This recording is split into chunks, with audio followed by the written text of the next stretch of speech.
Hello! কিছুদিন আগে মা আমাকে খাইয়েছে একটা দুর্দান্ত দই বড়া। তাই ভাবলাম রেসিপিটা তোমাদের সাথে শেয়ার করি। এখানে ফার্স্টেই মা একটা ধনেপাতার চাটনি বানিয়ে নিচ্ছিল, যেটা দই বড়ার ওপরে দিতে হয়। আর তাই জন্য প্রয়োজনীয় উপকরণগুলো মা মিক্সিতে ফার্স্টে বেটে নিল। আর তারপরে দেখো ধনেপাতার চাটনি মোটামুটি রেডি। আর তারপরে মা বানাচ্ছে এখন একটা তেঁতুলের চাটনি। ফার্স্টে তেঁতুলের কাতটা আলাদা করে নিল। তারপর তাতে নুন, চিনি, ভাজা মসলা, শুকনো লঙ্কার গুঁড়ো একসাথে মিশিয়ে গ্যাস জেলে তার মধ্যে সেটাকে প্রথমে ভালো করে ফুটিয়ে নিল। আর দেখো অনেকক্ষণ ধরে এইভাবে ফোটানোর পর কিন্তু জিনিসটা পুরো ঘন হয়ে এসছে আর আমাদের তেঁতুলের চাটনিও রেডি। বড়ার জন্য এখানে বিউলির ডাল বেটে নেওয়া হয়েছে আর তারপরে ডুবো তেলে কিন্তু বড়াগুলো ভেজে নেওয়া হলো। আর তারপরে একটু গরম জল দেওয়া হয়েছিল।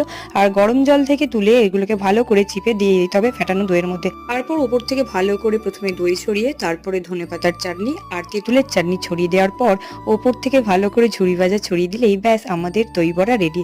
আর খেতে কিন্তু এটা সত্যি দুর্দান্ত হয়েছিল। সন্ধেবেলা স্ন্যাক্স হিসেবে তো দারুণ। আজকের মিনি ব্লগটা এটুকুই, বাই।